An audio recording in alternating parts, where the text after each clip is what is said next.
मैंने अपनी जिंदगी के 15 साल इस नौकरी में बिताए हैं। एक स्कूल बस ड्राइवर होने के नाते मेरी जिम्मेदारी बहुत बड़ी है। रोज सुबह बच्चों को उनके घरों से उठाकर स्कूल लाना और फिर शाम को उन्हें सही सलामत वापस छोड़ना, यही मेरा काम है।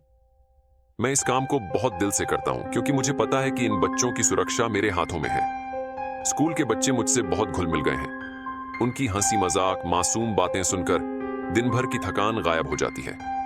मेरा स्कूल पहाड़ों के बीच स्थित है।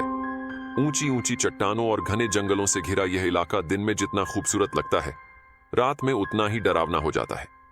पहाड़ों पर चढ़ते उतरते वक्त हर मोड़ पर मुझे सावधानी बरतनी पड़ती है क्योंकि रास्ते बेहद संकरे और घुमावदार होते हैं। दिन के समय तो बच्चों की मौजूदगी के कारण मुझे रास्ता आसान लगता है, लेकिन जब कभी कभी मुझे अकेले देर रात वापस आना पड़ता है तो यही रास्ता बेहद डरावना और सुनसान लगता है। मैंने अपने करियर में कई चुनौतियों का सामना किया है। खराब मौसम, धुंध और कभी कभी सड़क दुर्घटनाएं भी देखी हैं। लेकिन उस दिन जो हुआ उसने मेरी सोच को हमेशा के लिए बदल दिया।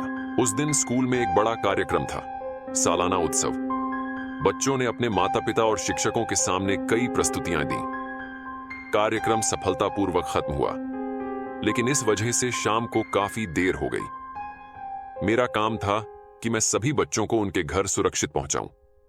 जैसे जैसे रात होती जा रही थी, रास्ते में एक अजीब सा सन्नाटा छाने लगा था।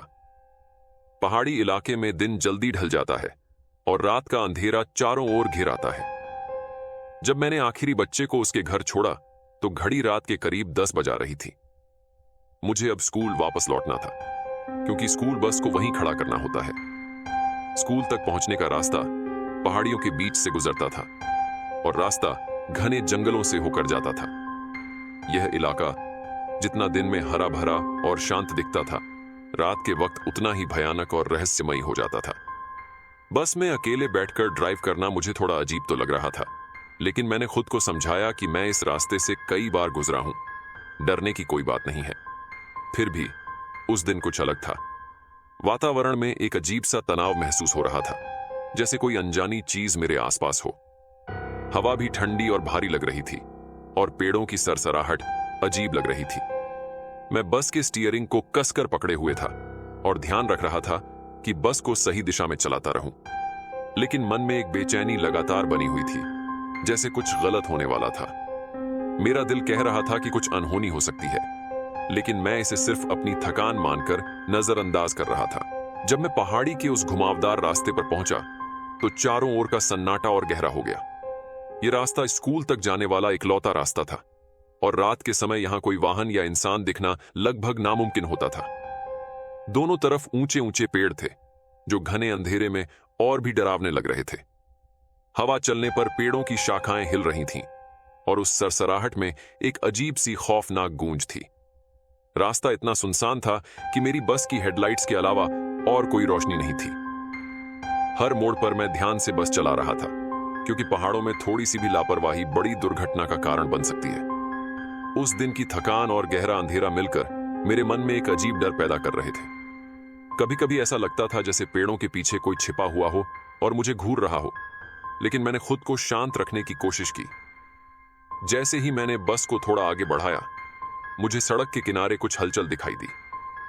पहले तो मुझे लगा कि शायद कोई जानवर होगा, क्योंकि जंगल में जंगली जानवर दिखना आम बात थी। लेकिन जब मैंने ध्यान से देखा तो मेरी आंखें हैरान रह गईं। वहां एक इंसानी आकृति खड़ी थी, एक आदमी की तरह, लेकिन उसका चेहरा धुंधला था, जैसे वो छाया हो। मैंने तुरंत बस की स्पीड कम कर दी और उस आकृति को देखने की कोशिश की, लेकिन पलक झपकते ही वो आकृति गायब हो गई, जैसे वहां कभी कुछ था ही नहीं। उस पल मेरा दिल जोर से धड़कने लगा। मैं समझ नहीं पा रहा था कि मैंने क्या देखा था। क्या वो सच था या मेरी आंखों का धोखा?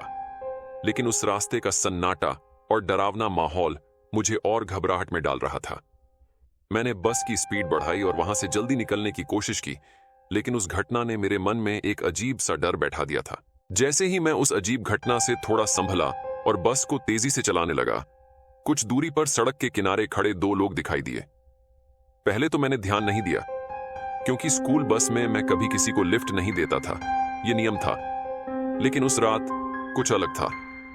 उन लोगों ने हाथ देकर इशारा किया कि उन्हें लिफ्ट चाहिए। मैंने बस की रफ्तार कम की और एक पल के लिए सोचा कि उन्हें नजरअंदाज कर आगे बढ़ जाऊं। लेकिन पता नहीं क्यों उस रात मेरे मन में उन्हें लिफ्ट देने का ख्याल आया। शायद इतनी रात में जंगल के बीच दो लोगों को यूं छोड़ना मुझे सही नहीं लगा। मैंने बस रोक दी।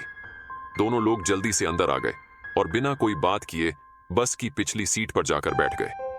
उनका चेहरा साफ साफ दिखाई नहीं दे रहा था, लेकिन उनके कपड़े पुराने और मैले लग रहे थे, जैसे कई दिनों से धोए नहीं गए हों। मैंने बिना कुछ पूछे बस फिर से चलानी शुरू की, लेकिन जैसे ही बस आगे बढ़ी मुझे अंदर का माहौल थोड़ा अजीब लगने लगा। पहले तो मैंने इसे नजरअंदाज किया, लेकिन धीरे धीरे मुझे ठंड महसूस होने लगी। बस के अंदर तापमान अचानक से गिर गया था, जबकि बाहर मौसम सामान्य था। मैंने रियर व्यू मिरर में देखा तो दोनों लोग चुपचाप बैठे थे, कोई हलचल नहीं कर रहे थे। उनके चेहरे पर एक अजीब सी शांति थी, जो मुझे और भी डरावनी लग रही थी। उनकी चुप्पी और ठंडक ने मेरे अंदर डर पैदा कर दिया था। मैंने सोचा कि ये लोग कौन हैं और इतनी रात में यहां क्या कर रहे हैं। लेकिन फिर मैंने खुद को समझाने की कोशिश की कि शायद ये लोग किसी जरूरी काम से जंगल के रास्ते से जा रहे होंगे। मैं खुद को शांत रखने की कोशिश कर रहा था, लेकिन हर बीतते मिनट के साथ माहौल और डरावना होता जा रहा था। जैसे जैसे मैंने बस चलानी जारी रखी, मेरे दिल की धड़कन तेज होती जा रही थी। बस के अंदर की ठंडक असहनीय हो गई थी और मेरी घबराहट बढ़ती जा रही थी। तभी अचानक बस के अंदर की सारी लाइट्स बंद हो गईं। चारों ओर अंधेरा छा गया और मैं बस की स्टीयरिंग पर कसकर पकड़ बनाए हुए था। मुझे कुछ समझ नहीं आ रहा था कि ये क्या हो रहा है। मेरी आंखें अंधेरे में बस के अंदर के माहौल को देखने की कोशिश कर रही थीं, लेकिन कुछ साफ नहीं दिख रहा था। तभी मैंने पीछे से किसी के फुसफुसाने की आवाज सुनी। वो आवाज धीमी थी, लेकिन इतनी डरावनी कि मेरे रोंगटे खड़े हो गए। मुझे लगा कि वो लोग आपस में बातें कर रहे हैं, लेकिन जब मैंने रियर व्यू मिरर में देखा तो मुझे वहां कोई नहीं दिखा। पीछे की सीटें खाली थीं। मेरा दिल अब जोर से धड़कने लगा और मुझे यकीन हो गया कि कुछ बहुत बुरा होने वाला है।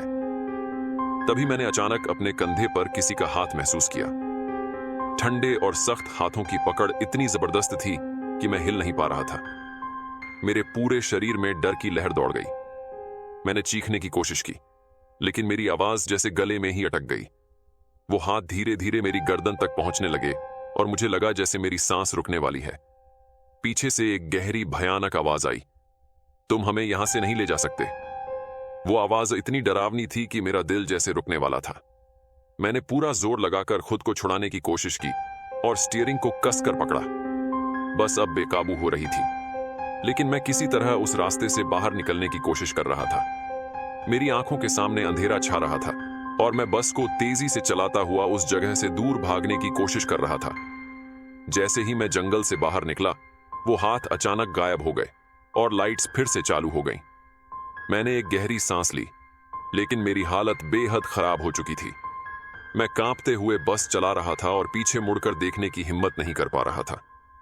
मुझे यकीन था कि वो भूतिया साए अब भी मेरे पीछे हैं, लेकिन जैसे जैसे मैं रोशनी वाले इलाके में पहुंचने लगा, मुझे लगने लगा कि वो भूतिया साए पीछे से गायब हो रहे थे।